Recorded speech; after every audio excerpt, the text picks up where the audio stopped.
Welcome back. We'll continue our discussion of construction of suffix arrays. So just to recollect from the last lecture, we were looking at the exact pattern matching problem where the text is given to us in advance. So therefore, we are looking for index assisted methods where we can index the text to enable fast pattern matching. And remember that we are looking for methods which are sublinear in the text size, because text size can be extremely large, as we saw in the last lecture. So for example, we considered human genome sequence, pine genome sequence, metagenomics. All those texts are extremely large, and therefore it makes sense to first index them and then do pattern matching. So we'll do a recap of the last lecture. We started the motivation of why we need of the indexing of text, and as the first indexes we looked at the Kramer index, and the second data structure was suffix array. The limitation of Kramer index was that it did not allow searching of patterns that have length more than k, and this limitation was addressed by suffix array, because in suffix arrays we can search for any pattern irrespective of its length. In the last lecture, we also looked at a naive algorithm for building a suffix array. So recall that building a suffix array is simply sorting of all the suffixes in the text. Now if we run a standard sorting algorithm like a merge sorting algorithm, then we saw that the time complexity is not what we would ideally like. Therefore, we started our discussion of how do we build a faster algorithm to build the suffix array. And as a prerequisite to the faster algorithm, I also discuss radix sort, because radix sort is going to be a component of the faster algorithm that we are going to discuss. So recall that suffix arrays is nothing but a lexicographically sorted order of all the suffixes of the text T. So we looked at this Mississippi example in the last lecture, where if you look at all the suffixes of the text T, so if you look at the suffixes of all the suffixes of text T, then on the right you see the lexicographically sorted order of the suffixes, and the suffix array basically specifies the indexes of those suffixes sorted in lexicographical order, starting from 11, because dollar will always be the smallest suffix because of the way we define this special symbol, and then continuing the next smallest suffix, further the next smallest suffix, and so on. We were majorly focusing in the last lecture on how much time it would take to build the suffix array, and with the merge sort algorithm we ended up with a complexity of t square log t. At this point we realized that the algorithm that we are using here would sort any strings, any t number of strings in this much time. We are not specifically using this property that the strings that are given to us are suffixes of the text. So somehow a more efficient algorithm or a more specialized algorithm for building suffix array has to use this property that the strings that we are going to sort are suffixes of the text T. So these are not arbitrary set of strings, this is a set of suffixes of the text T.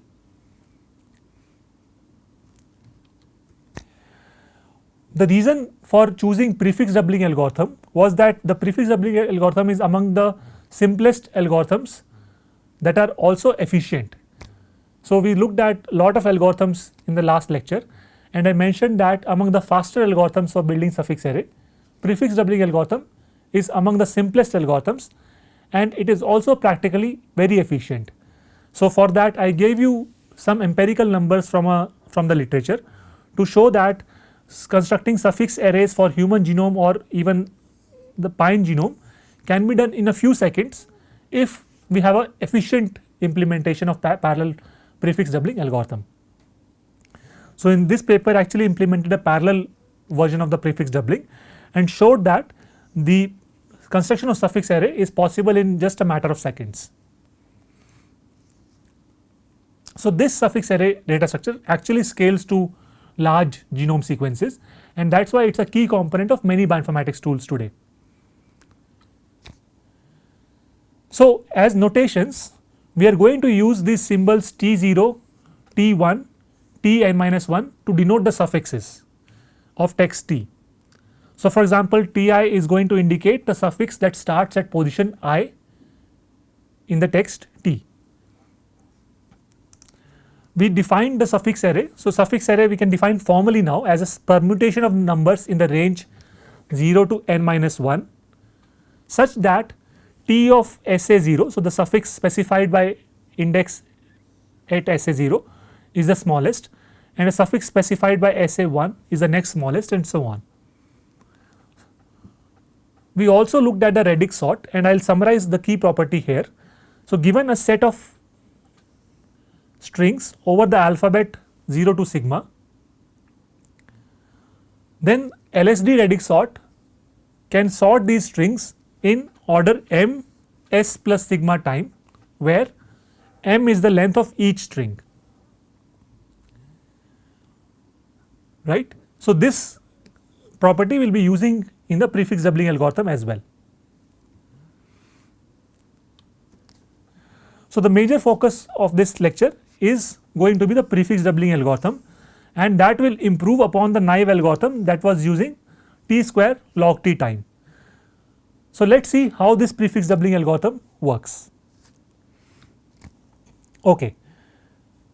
So, for that let me also define some data structure known as inverse suffix array, and as the name suggests, it is just an inverse of the suffix array, right. So, again continuing with the same notation, Ti is the suffix starting at position I, suffix array is the permutation of numbers specifying the lexicographical ordering of all the suffixes.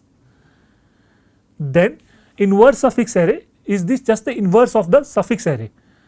So, basically so we will be denoting it as SA inverse, and the property that it has is basically that if I give it any entry of SAI, then I will get the index of the suffix back.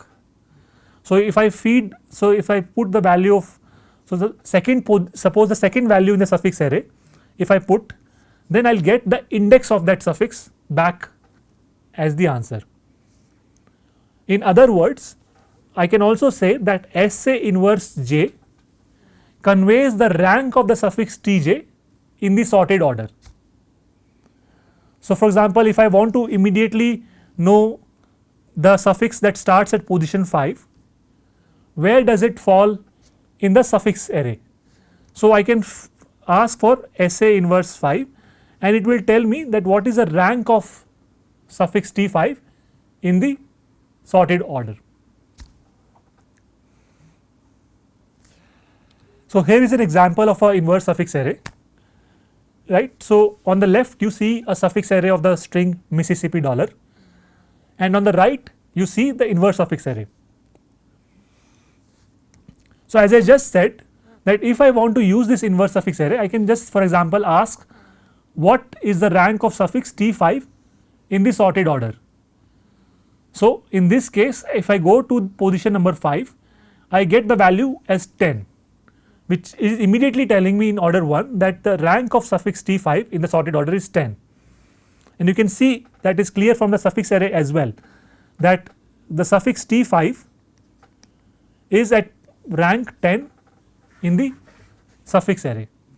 So, suffix T5 is basically the suffix starting at position 5 onwards, which is CCP dollar, and you can see that the suffix CCP dollar is at rank 10 in the sorted order, and this information is available to us in order 1 time using the inverse suffix array.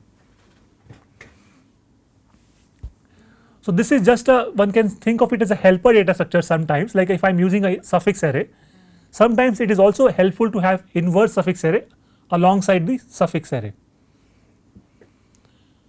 More importantly, you can also see that converting suffix array to inverse suffix array. So, for example, if I have access to suffix array, getting inverse suffix array can be done in linear time, which is easy because if I just do a linear scan of the suffix array. So, for example, at position 0 the value is 11, Now in inverse suffix array, at position 11 the value will be 0. Similarly, at position 1 in suffix array value is 10. In the inverse suffix array at position 10 value will be 1.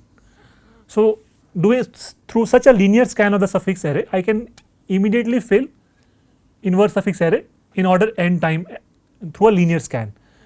And this the same is true in the opposite direction as well, that if you have inverse suffix array, you can build a suffix array in linear time.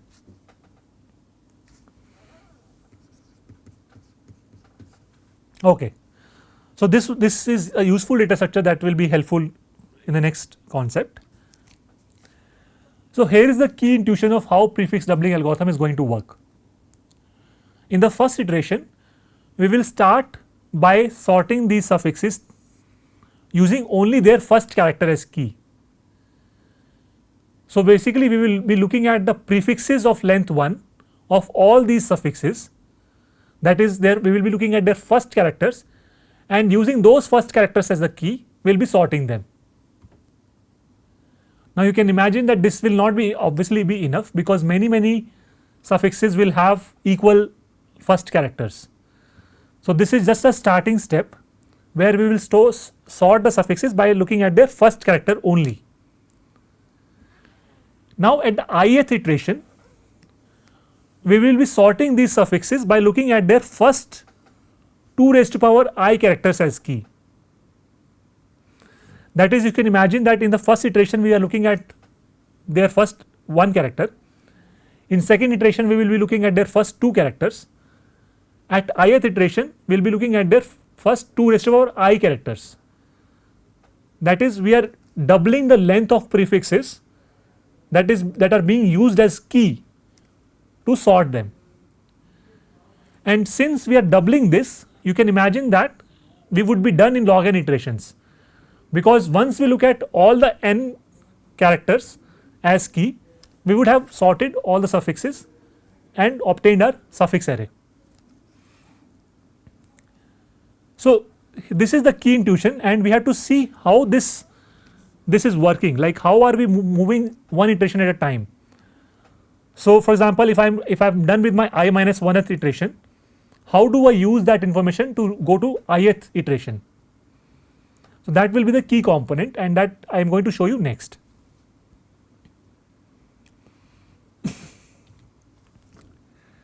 Okay. So, here I will be showing you the visualization of how this prefix doubling algorithm will be working. As a first step, let us assume that we have already sorted these suffixes based on their first 2 characters as key. So, for example, in this on the left hand side you can see that in this particular figure all the suffixes are sorted based on their first 2 characters as key. So, for example, the suffixes that start with characters SS will appear towards the end, because characters SS is greater than character SI, PP, MI and so on. So, these 2 suffixes are already at the end because we have looked at their first 2 characters. Now, I am going to, for the convenience of visualization, I am going to associate a bucket ID corresponding to each suffix. So, for example, I am going to, in this particular picture I am denoting these bucket IDs by different colors. So, for example, the light purple color is associated with bucket ID 1, the dark purple color is associated with bucket ID 2, the light blue color is associated with bucket ID 3 and so on. The key property here is that suffixes in bucket I are less than suffixes in bucket J if and only if I less than J. So, we are maintaining the order of suffixes through this bucket IDs. So, for example, the suffixes in this bucket SI bucket are going to be less than the suffixes in the SS bucket. And I am going to show you, so in the future slides I will not show you these numbers 1, 2, 3, 4 bucket IDs, I will be using only these colors as the bucket IDs, but you can imagine now what these bucket IDs mean basically.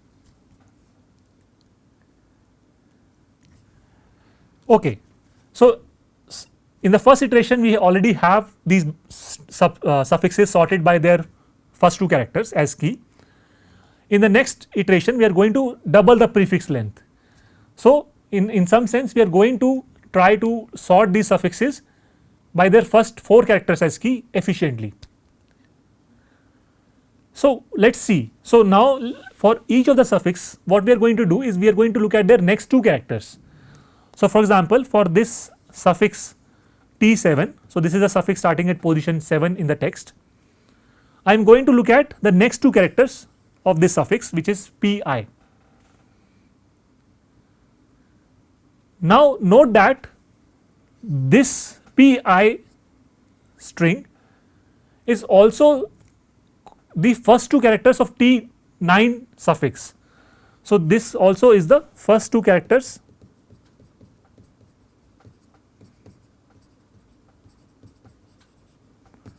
of T, that is 7 plus 2 T9 suffix.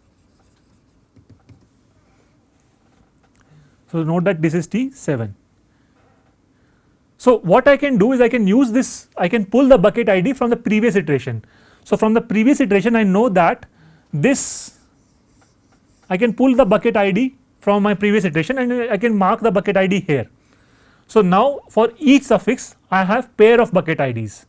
So, for example, for the last suffix here I have the original purple, and for IP, the bucket ID of IP, I pulled the bucket ID from the previous iteration here. So, this is T5 and this will correspond to T7. So, I from the previous iteration I can know the bucket ID and I can bring the bucket ID of the next 2 characters. So, for each suffix now we have pair of bucket IDs. What we are going to do is we are going to sort these suffixes by using these bucket ID pairs, and at this point we are going to use the LSD radix sort algorithm, right. So, given these bucket IDs, note that now we have sorted these strings based on the bucket ID pairs. So, the bucket ID pairs will be sorted lexicographically, and corresponding to that all the suffixes will be reordered.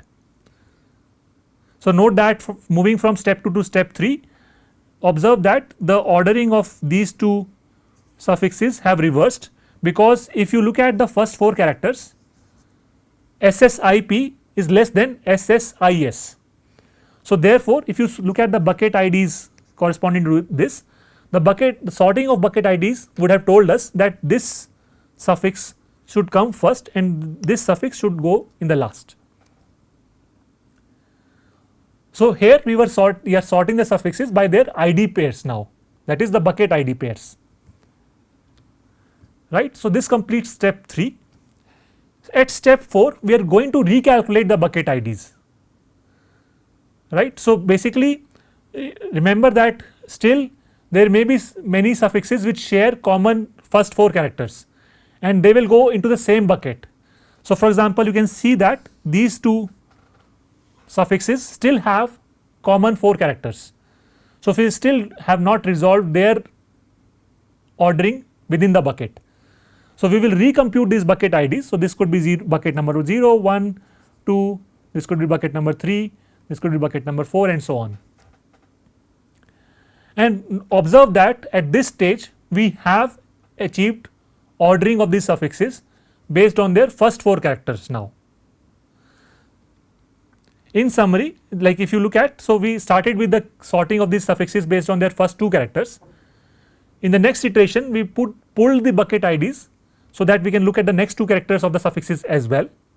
So, at this point we transferred the information from bucket IDs here and we moved the bucket IDs here, and then we sorted these suffixes using the bucket ID pairs. So, all these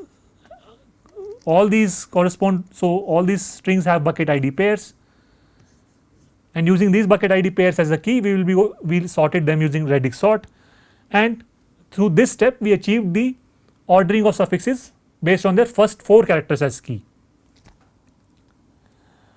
Now, you can imagine that we can repeat this process and in the next step we can achieve the sorting of these suffixes by using their 8 characters, because at the next step we can move to double the prefix length from 4 to 8, and similarly this algorithm can proceed from 8, 16 and so on until all the suffixes are sorted and we have computed our suffix array. So, I hope the algorithm is clear, and let us see why, let us analyze the time requirements of this algorithm. First, let us look at the sorting step, which is the key step of each iteration. That is, in each iteration of the prefix doubling algorithm, we are running this radix sort algorithm, which sorts the suffixes by the bucket ID pairs.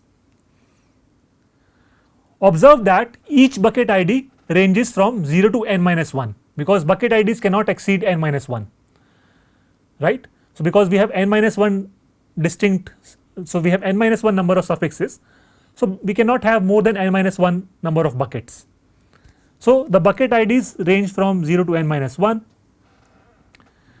and now we are sorting n bucket ID pairs, right. So, there are n total number of bucket ID pairs, and if we recall the properties of radix sort, this will take only linear time. So, if we go back in the slides where we mentioned the properties of radix sort, yeah, here. So, remember that we are so in our case the strings are bucket ID pairs, right, and so m is equal to 2, because each string is a pair of bucket IDs. The alphabet size for us is n, because each bucket ID can range from 0 to n minus 1. Finally, the size of the set is also n, because we are sorting n bucket ID pairs. So, if you plug in these values, you immediately see that why this algorithm takes linear time for sorting the bucket ID pairs. So, that is why in each iteration we are spending linear time to sort these bucket ID pairs. So, the sorting step in each iteration takes linear time, right. Now, you can ask, where did we use inverse suffix arrays, because that was one concept I defined before discussing the prefix doubling algorithm. Well, here is where we will be using inverse suffix array. So, what we will be doing is, remember that at this point I said that we will be borrowing information from the previous iteration. We have to do this efficiently, because if for each suffix I am going to look at their next 2 characters and I am going to pull out the bucket ID for this next 2 characters. To know the bucket ID, I immediately need to know where in the sorted array is this located. So, in this case this is located here. So, for this I can ask, because this is T7 and the next 2 characters correspond to suffix T9. So, this will be suffix T9.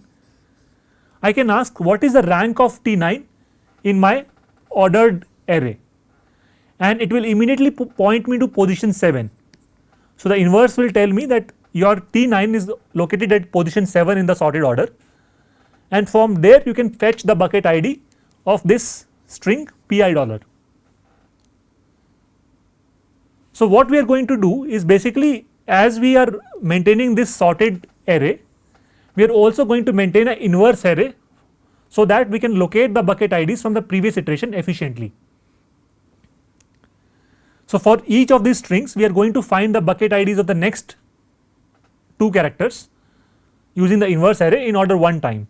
So, for example, this yellow bucket ID, red bucket ID, purple bucket ID and so on, this will be, each of these will be obtained in order 1 time using the inverse array. So, for this reason we are also going to maintain simultaneously an inverse of this array, so that we can fetch that information efficiently, right. So, this is again the definition of this inverse array is same as the what we defined earlier, that this is simply the inverse of this array, so that I can immediately know the rank of any particular suffix in the sorted order. And this step is also doable in linear time, as we just mentioned few minutes back.